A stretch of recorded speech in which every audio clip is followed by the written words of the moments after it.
is that? Because we have to start with food. So Yeah, what is the thing that you have? my kids like to make like homemade juices, and this is okay.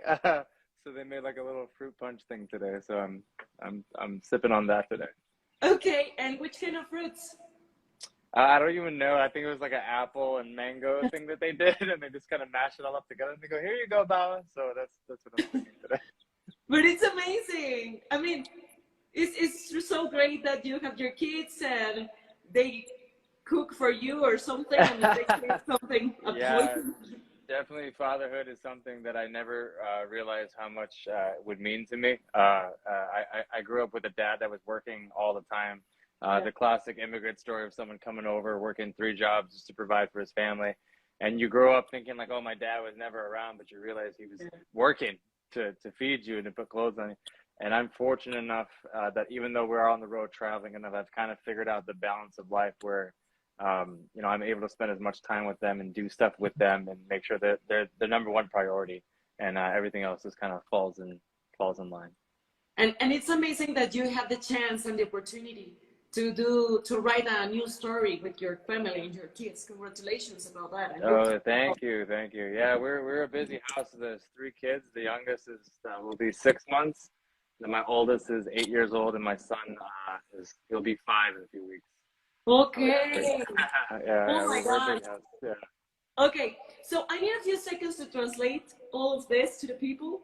Mm. Is that okay for you? Yeah. If I would help you if I could, but. A ver, gente, pues ya saben, estamos echando la chorcha a gustísima mañanera, donde yo le estaba preguntando, ¿qué onda? O sea, ¿por qué salió con el juguito? Y le dije, ¿de dónde salió ese juguito? Y resulta que sus hijos lo hicieron para él. Cada mañana sus hijos traen algo bueno, algo nuevo, y aparte lo que me encanta es que me dijo, este no está tan mal, no sabemos qué es, pero le permite a sus hijos como darle este chance de poder hacer un jugo para él, ¿no?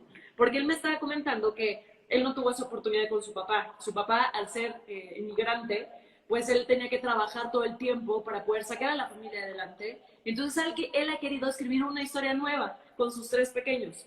Uno que tiene 8, otro que tiene 6 meses, y el más bebecito, y la otra, no me acuerdo, pero sí. O sea, son 3 bebés que tenemos por ahí que le da todo el punch. Qué bonito. Ahora sí, vámonos con lo siguiente.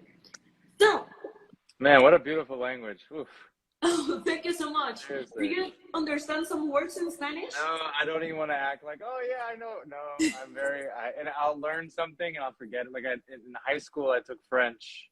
Okay. I don't know a word in French now, you know, like maybe a phrase here and there. So yeah, I'm not really good at retaining information for a long term, you know. But no, it's such a beautiful language, honestly. But I think if you know some words in French, I think it's not that complicated in Spanish because they're like similar languages. I don't remember a word. I will embarrass myself. Yeah, so trust me, I barely get by with English. Okay. Okay, so, perfecto. Pues estamos ahorita hablando acerca de que me dijo, ay, qué padre está el idioma. Le dije, ¿sabes algunas palabras en español? No sé nada. Estudié francés, pero aún así no me acuerdo. Así que no vamos a hablar de nada. But I know that maybe it's a word that you know. Taco. Taco. Yes, I know that one. It's a great beginning, right? It's a great beginning. I started somewhere, so I know a little bit now. I feel better. Thank you. Okay. So, talking about tacos, do you have any cheat meal? You know, my and a lot of my fans know this. My number one like go-to item is Nutella, like chocolate Nutella. I put it on everything.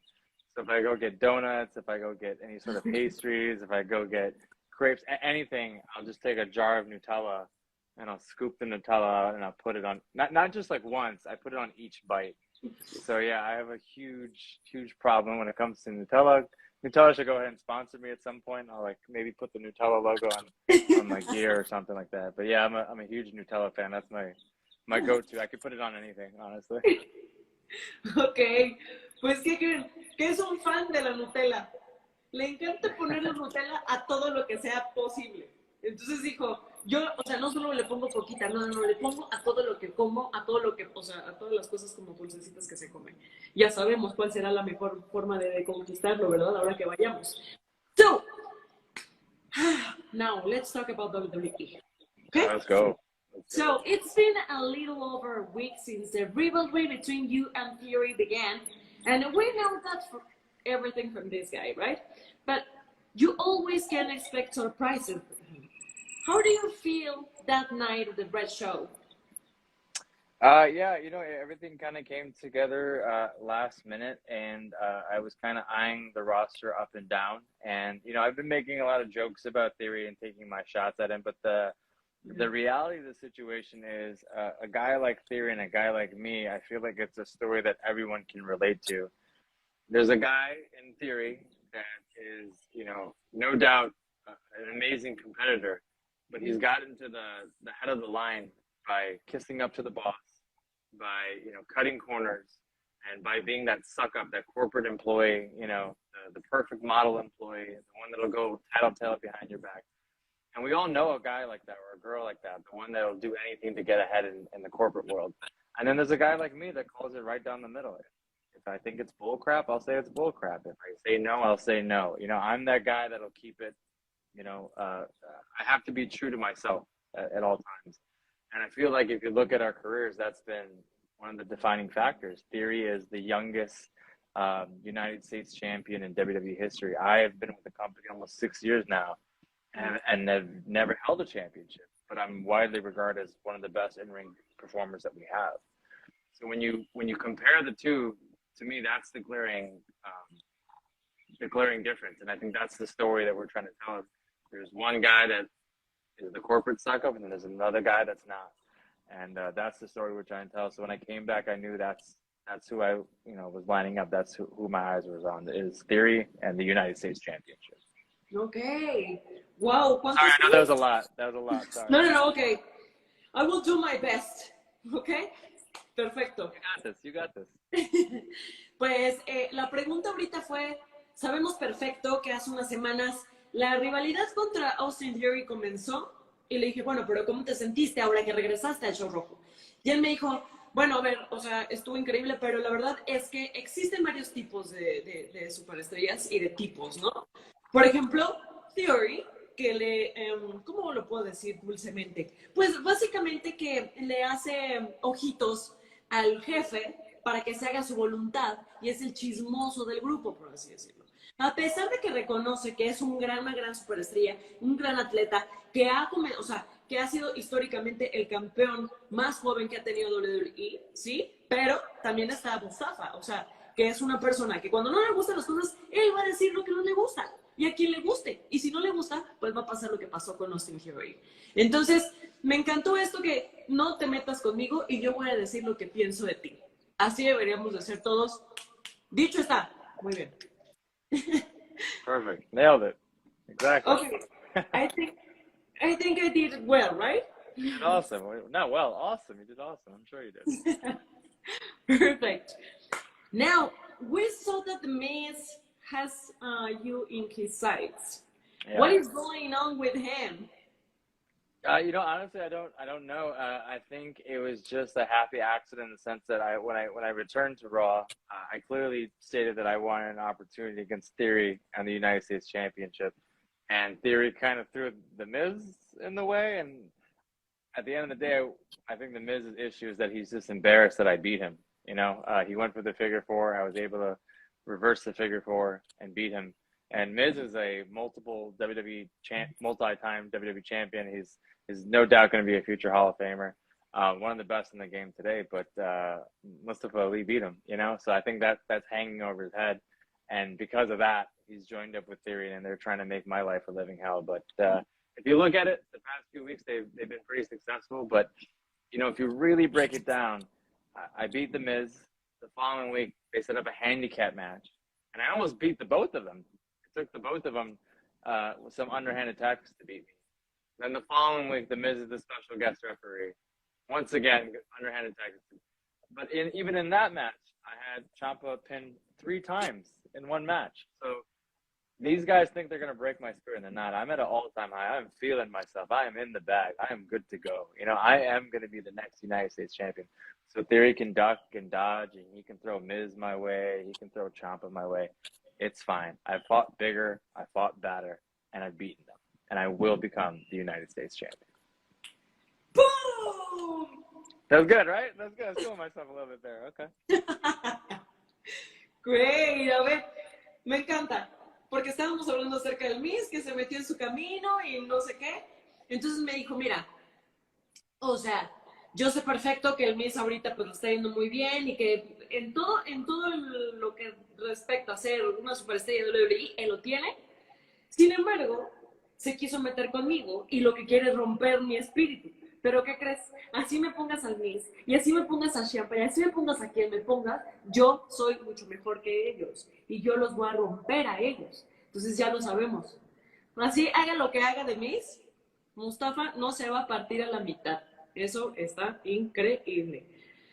So, you mentioned Champa. Let's talk about him because it was supposed to be just you against him, right? Mm-hmm.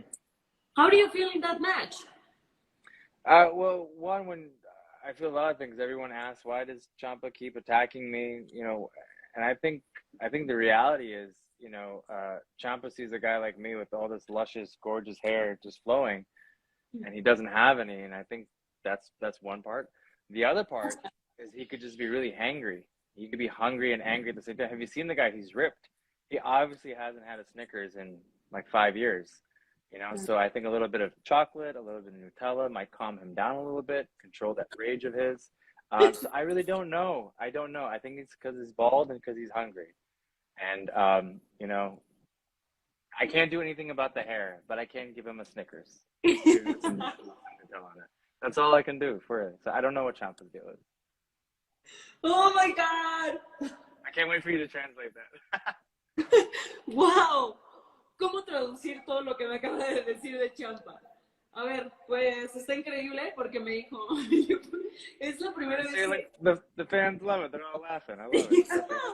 Of course, it was a great answer. A ver, sorry.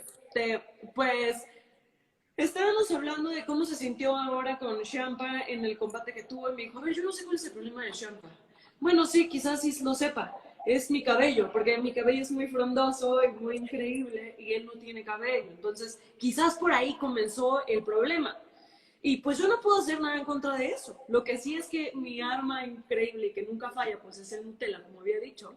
O aventarle también unos sneakers para que no se enoje tanto, ¿verdad? Entonces, básicamente lo resumimos en ese punto. Así lo vamos a dejar. So, Mustafa, your first WrestleMania was the 34. Yeah. In the finals of a 16-man WWE Cruiserweight weight championship. So I want to know how was your experience because I have to confess that it was an incredible match. Yo, well, thank you very much. Yeah, I got the opportunity to wrestle Cedric Alexander at the Cruiserweight Classic. The Cruiserweight Championship finals, and I believe that was New Orleans. Yeah, and it was so many weird elements to it. John Cena's in the crowd watching us wrestle, and we didn't know about that till like a little bit before the match. We're like, oh, by the way, Cena's going to be watching you guys wrestle. We're like, oh, great, no pressure. And obviously it's WrestleMania. You know, it's what you dreamed about ever since you were a child, and literally WrestleMania is something that I think about all the time. It's what everyone in the business strives to do and to perform at in some capacity. And it's the only time in my entire career. I've been wrestling since I was 16. So I've been wrestling for like 18, 19 years now. And I get like good nervous. Like I want to do well, but I don't get like nervous where I'm like, oh, I don't think I can do it. I get nervous in the sense like, oh, I hope this goes well. But this WrestleMania, this match is the only time ever that I felt like my heart beating out of my chest, and I was like, I don't know if I can do this. I don't think this is too big, you know, because it was the first time I was wearing like this light up mask and I had like lasers shooting, and it was like this big deal for me. Yeah. And I just kind of remember like, this is too, what if I mess up? Like, you know, what if I don't do well? The whole world's watching tonight. And it was the first time it really got to me. And luckily, one of my good friends that works there, he's a referee named Jason Ayers. He kind of saw it getting to me. And he kind of pulled me aside, and he had to remind me who I was. He's like, dude, you worked for this. You're supposed to have fun today. And he reminded me about my family and my dreams and whatever. He's like, don't get caught up in the moment. Enjoy the moment. And if it wasn't for him, I definitely think I would have like kind of wrapped myself up in my head. But because of that little conversation, that little pep talk, I was able to kind of like refocus, almost kind of like hit like reset. You know, I'm like, okay, wait, I got this, you know. And we went on, we killed it, yeah. And people still, it means a lot that people still bring up that match, you know, because it was on the kickoff show, it was a pre-show match, it wasn't a featured match. But dude, I didn't care. It was WrestleMania, it was a sold out crowd. You know, like I said, Cena's watching, and me and Cedric Alexander had 15-20 minutes just to tear the house down, and we did exactly that.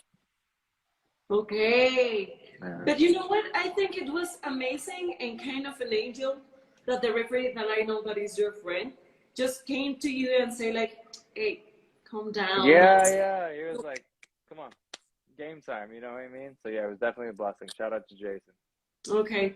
We need that kind of, those kind of people around us, right? Oh yeah, definitely. Muy bien, pues ahorita estábamos hablando, no sé si ustedes se acuerdan, y si no se acuerdan próximamente les vamos a poner un video, porque para mí creo que ha sido uno de los mejores matches de WrestleMania, donde Mustafa estuvo, bueno, WrestleMania 34, y le dije, ¿cómo te sentiste en ese momento? Y me dijo, lo voy a resumir así. Me dijo, mira, me dijeron, John Cena va a estar por ahí, no te vayas a preocupar. No, pues no te preocupes, o sea, yo voy a estar fresh como una lechuga, porque John Cena está viéndome. Entonces, a partir de ahí me dijo, yo la verdad es que obviamente siempre siento nervios cuando voy a salir al match, o sea, a un match. Sin embargo, esta vez los nervios eran tantos que yo decía, o sea, se estaba como boicoteando. En una onda de, no lo voy a poder hacer, no voy a poder lograrlo, ¿qué va a pasar? Y entonces llegó un amigo que es, o sea, que es muy amigo de Mustafa, referee, y le dijo, a ver, tú has trabajado toda tu vida para estar en este momento, no tienes por qué preocuparte, solo disfrútalo. No importa nada más, solo disfruta el momento, acuérdate de tu familia, como que les refrescó todas estas ideas en la cabeza y salió y dio un match como el que vimos. Entonces yo le decía, qué chido que tengamos gente así al lado de nosotros, que en vez de que nos hagan caer, nos empuje para salir adelante. Eso se me hace increíble. So, now, Money in the Bank is coming in July in big stadium in Vegas. Mm-hmm. So is there any plan you have up your sleeve that you can share with us? Well, this time, if I'm in Money in the Bank, and this time if I hear Brock's music, I think I just might grab the briefcase this time. For those who don't know, the last time I was in the Money in the Bank match, Brock Lesnar, who was not in the match, just kind of ran down and, you know, knocked out some cameramen and shoved me off the top of the ladder, and then just took the Money in the Bank briefcase because he's Brock Lesnar. I have a whole different approach now with who I am and what I want to do and how I feel about where I should be. So yeah, if I'm in the Money in the Bank match, one way or another, I'm getting that briefcase. Because the way I look at it, that happened back in 2019, and that briefcase should have been mine. So yeah, I really hope things with Theory get resolved soon. I hope I'm the United States champion. I hope I go into Money in the Bank as the U.S. champion. I get the Money in the Bank briefcase. I cash it in, and I just hold all the gold. Wouldn't that be something, huh? Mustafa Ali, the guy that holds all the gold. Yeah, I like that. Let's do that. I can see it. It's easy. Perfecto. Qué bonito, qué bonito. Pues estábamos hablando ahora de Money in the Bank y me dijo, mira, todavía le dije que se nos pueda soltar por ahí una pistita, ¿verdad? Y me dijo, mira, pues todavía no se saben bien las cosas. Sin embargo, si estoy en Money in the Bank, yo voy a hacer todo lo posible, sin importar Brock Lesnar, sin importar nada, que ese briefcase, que ese, ¿cómo se dice? Maletín, que ese maletín sea mío. Y lo voy a canjear y voy a lograr todo lo que siempre he soñado porque ya lleva mucho tiempo trabajando en esto. Entonces va a ser el campeón de los Estados Unidos y él va a agarrar el maletín y vamos a verlo todo y vamos a celebrar muchísimo. Va a ser la verdad. Van a ver. She does it so much better than me. I need to be a little more animated. You're perfect. It's because really, I'm really excited and happy to have you here, and you're very fun. Thank you. I tried. I was tucked away for a little while, but I'm back. Okay, so let's talk about the early years of Mustafa Ali. How do you start in this business, and how do you start in WWE? A little bit of a kind of a complicated story, so I'll condense it a bit. like I said, I started wrestling when I was 16, but I did that while going to school, while having jobs, and not to make it a sob story and like that, but my dad's health wasn't always the best. Yeah. So the older we got, his health would deteriorate, and it kind of demanded more of me and my two older brothers to kind of help out in ways. For those that don't know, my dad was like on dialysis, so we'd have to empty out his dialysis bags, and we would eventually get his leg amputated, so we kind of had to help him up and down the stairs, medicine, food, you get the gist of it. And that became very time consuming. And when you're a wrestler and you're trying to kind of grow in the ranks, so to speak, you have to travel and go out more. You have to go to different states, different countries sometimes. And so work and income was very important to me at that time, because as my dad's health deteriorated, obviously he couldn't work as much. So, the sons had to step up and help provide and run the house and take care of our mom. So I was kind of hesitant, because a lot of times in wrestling, when you're coming up, you don't make money. Sometimes you even lose money, but you go out for exposure and experience. So it came to the point where I was kind of losing money wrestling, and I had to kind of pull back and ask for more money, and promoters just weren't willing to pay that much at the time. And then also the other conflicting issue was, this was several years ago. Back then, someone named Mustafa Ali wasn't a good guy. My name and my religion defined me in the world of pro wrestling and entertainment. So if I wanted to be a part of the show, I had to be the bad guy. I had to be an evil foreigner that was wishing harm upon America. And I had to pay a racial stereotype. And for the longest time, I tried to fight it. Something I'm not proud of. Eventually, I caved in, and I did do it. And the success was almost immediate. And you could tell this is what people understood and people wanted out of me. And then eventually, I got to the point where I just didn't want to do it anymore, because I saw that I was reinforcing negative stereotypes about my people, and not good, not innocent ones, very bad. Because I truly believe sometimes we don't understand entertainment and the way people are represented. People sometimes create a picture of you, and they take that into the real world. I have kids in school now. I don't want them name called and made fun of because of where they're from or what their name is. That's ludicrous to me. So why would I, as an entertainer, help grow that? I want to help eliminate that. I want to get rid of that. Yes. Nobody, I feel, should judge you based on your name and your nationality. To me, it's about intention, actions, who you are as a human being. That's what you judge someone on, and that's it. So a lot was going on with family, with this personal thing, and wrestling was just a mess. And I kind of made up my mind that I was on the way out. And then an opportunity did come up in the Cruiserweight Classic, and I was kind of more or less like, let me go. And then it got worse, because then I found out that I'm not a competitor at the Cruiserweight Classic. I'm just an alternate. I'm a backup. And I was like, well, how many backups are there? I think they said like 10 or 15. So the chances of me even doing something were very slim. But, I'm very lucky, because the trainer at the time that I was working with, I asked him, what should I do? And he kind of looked at me like I was an idiot. He's like, you have to go. And I go, why? He goes, because if you have a chance, you're going to show them, But he's like, you don't have the chance if you don't go. And it was just the simplicity behind that, So I went, and like he said, I had a chance. An opening happened. I had a match with Lince Dorado, and we tore it up. And that opportunity led to more opportunities, which eventually landed to me having a conversation with Triple H. And it was weird, again, because Triple H was kind of signing the cruiserweights at the time, but I didn't get a contract. And I remember I kind of went up to him, and I was like, I'm going to figure this out, because I've been up there a few times. And I kind of went up to him and go, hey, like, when you know. Like, am I not good enough? How many times are you going to bring me back? Or, And Triple H goes, well, there's so many dogs, and I can only give out so many bones. It's a timing thing. And I was like, okay, he's just telling me to go away. Yeah. Later that week, I got a call that we'd like to assign you to a full-time deal with WWE. So it was a very long journey there, but I wouldn't trade it, because at the end of the day, I was there for my family. I think I did my dad proud.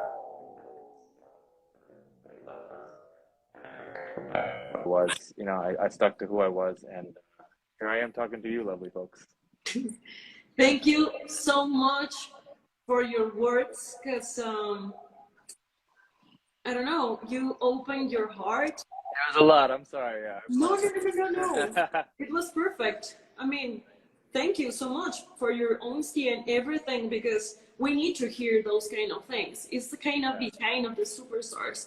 And for us, for example, as Latinos, I think we need that push, you know, just to say like you have to be proud of yourself, of your culture, and it's not about your culture or where you're from. It's about your Yeah. talent and the way that you're doing the things. I Yeah. think we're human beings trying to catch our dreams. And thank you so much because I have to confess that I think it's the first interview that I feel like the superstar is opening himself like in a real Oh way. no, I appreciate that, and I honestly I can't reiterate that point enough. Like you can be proud of your culture, you can be proud of where you're from, but it shouldn't define you. You know, like for me to say that you can only do this role because someone like you wouldn't be here. Like that's let the best person win. Let the best talent win. Let your heart and your hard work show. That's the only thing that should define you as far as what you're capable of doing. That's it. Everything else is just like we kind of make it up, you know. So I appreciate the positive feedback, and I can see all the fans reacting good too to it. So thank you for letting me spill my heart out here. Wow. Okay, now I need to translate. Venga. Good luck with that. Wow. Wow, ojalá de verdad que todos podamos, o sea, que todos vayan cachando un poco porque este mensaje necesita ser repartido por todas las redes sociales. Básicamente pregunté acerca de cómo había sido su vida antes de llegar al business, ¿no? O sea, la onda de la lucha y cómo llegó también a ser superestrella de WWE. Y me dijo que, bueno, tuvo que enfrentarse a un montón de cosas y es padrísimo que lo sepan, porque no para todos ha sido tan fácil, ¿no? Él, pues cuando él empezó a los 16 años, sin embargo, su papá cayó enfermo y él tenía, o sea, el deber era como de estar ahí con él, apoyando. Y a veces en esta industria, pues pierdes dinero en vez de ganar dinero. Y él le puso todo el empeño para poder lograr sus sueños. Sin embargo, cuando estaba en la industria, desafortunadamente existen todavía estos prejuicios de que te juzgan dependiendo de quién eres, la clase social, de dónde vienes, tu religión. Entonces, a través de eso, tuvo que aguantar, ¿no? Cosas que no le gustaban, siendo como, o sea, le pusieron una etiqueta que él ya no quería más. Y una etiqueta que no lo definía y no define a nadie. Entonces, él decidió como dejarlo de lado y seguir adelante. Sin embargo, cuando tuvo la oportunidad y vio la oportunidad de WWE, como que no podía confiar que sería capaz de lograr tanto, ¿no? Desafortunadamente creo que a veces las etiquetas es lo que nos pasa, como que olvidamos las cosas de nuestra mente, de lo que somos capaces. Y gracias a otro angelito, está lleno de ángeles, Mustafa, y ese ángel le dijo, a ver, esta es tu oportunidad, ve a hacerlo. Entonces habló con Triple H, vio Triple H todo lo que tenía, el repertorio que tenía, y Triple H le dijo, bueno, quizás. Y Mustafa dijo, bueno, pues ya vamos a ver cuándo, ¿no? Pum, le hablaron por teléfono y ahí estaba la oportunidad. Entonces ya lo saben, el mensaje es clarísimo, yo podría estar platicando más de lo que me acaba de decir porque es gigante. Sin embargo, no dejes que tu cultura, tu religión, nada te defina. Te defines por lo que haces, por tus sueños y de la manera en la que llegas a ello, ¿ok? So, Okay, perfect. Yeah, killed it. That was. we have seen and mentioned right here some of your greatest opponents. However, I would love to hear from you. Who was being the strongest opponent you had a match with? Oh man. Well, like 90% of the time I'm in the ring, the guys are bigger than me. So everyone's pretty strong Yeah. to me. You know, he's no longer with the company, but Buddy Murphy, who goes by Buddy Matthews now, is probably my favorite opponent to work with. We just had the best chemistry in the ring.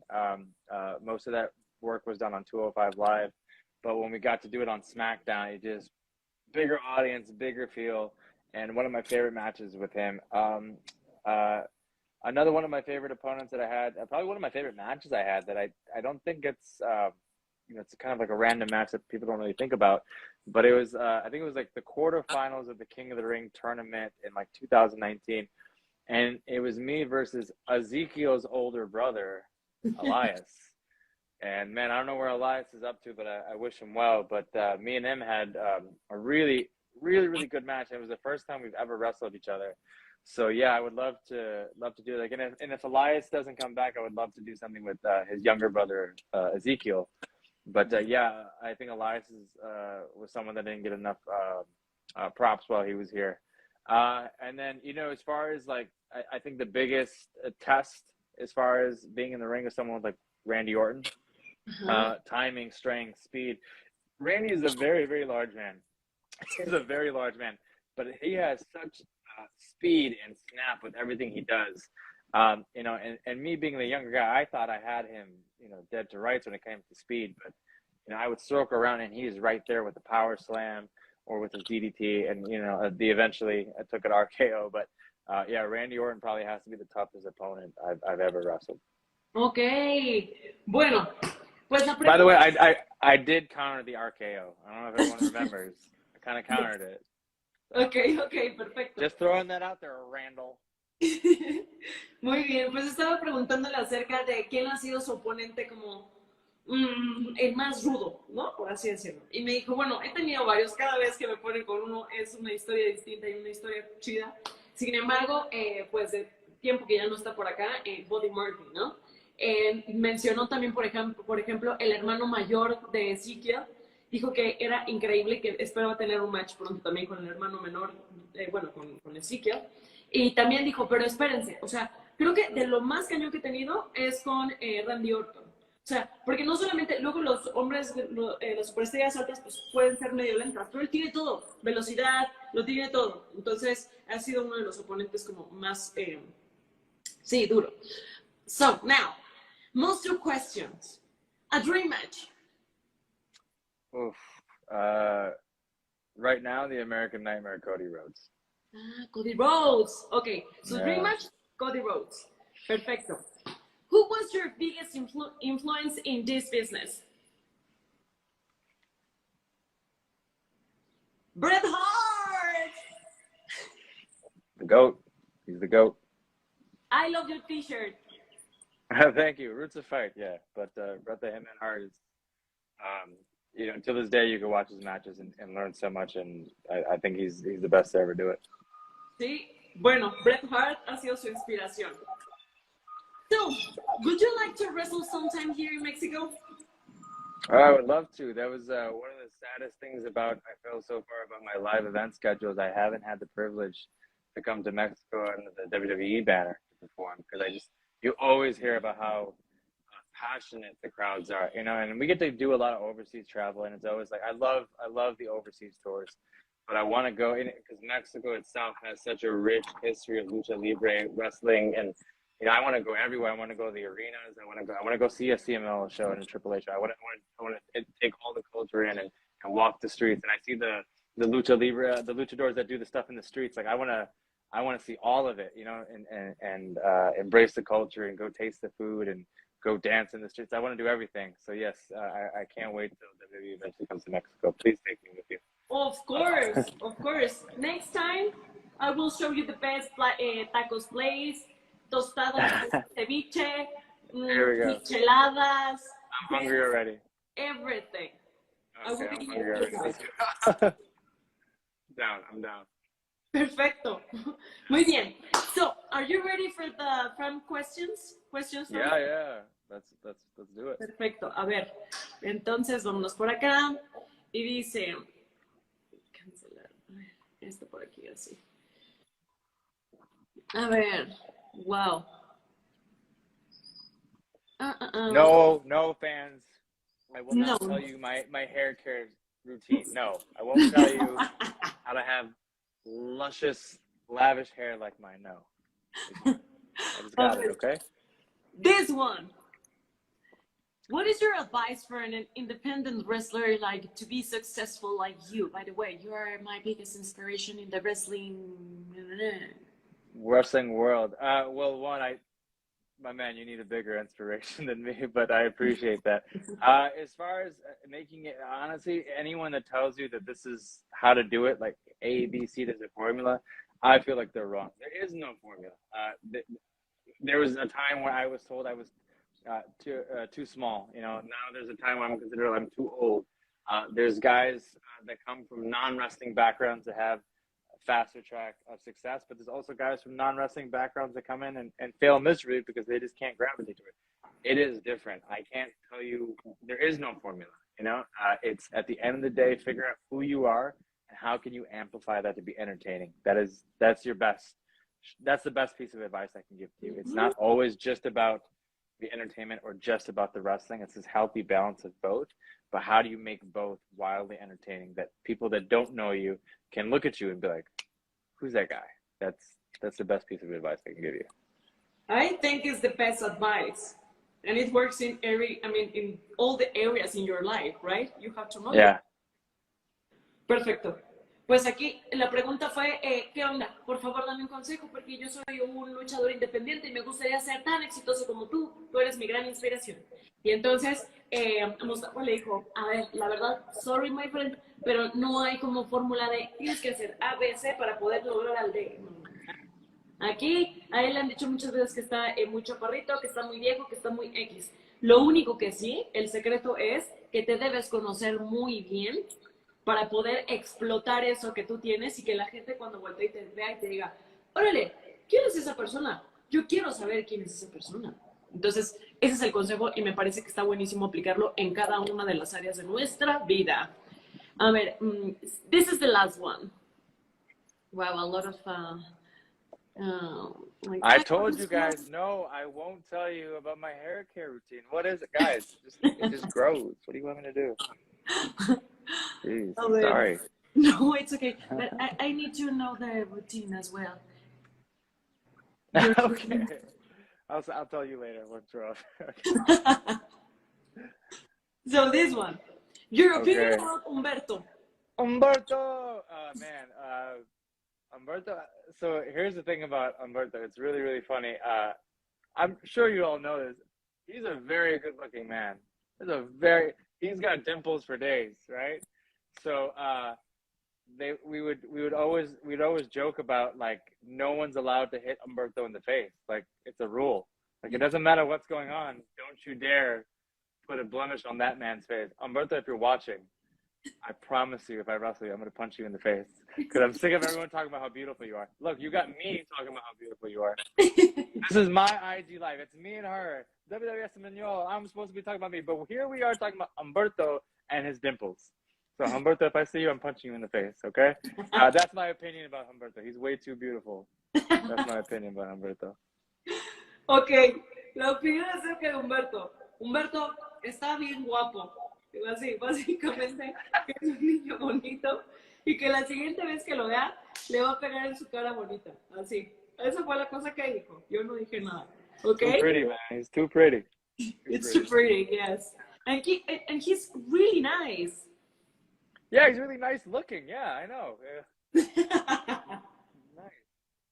Nice. Okay. So, Mustafa, thank you so much for your time, your energy, your words. Thank you because you opened your heart with us, and I'm really grateful with you. Thank you. Oh, I had a lot of fun. Thank you for everyone that is joining. And I was reading your guys' comments while she was translating.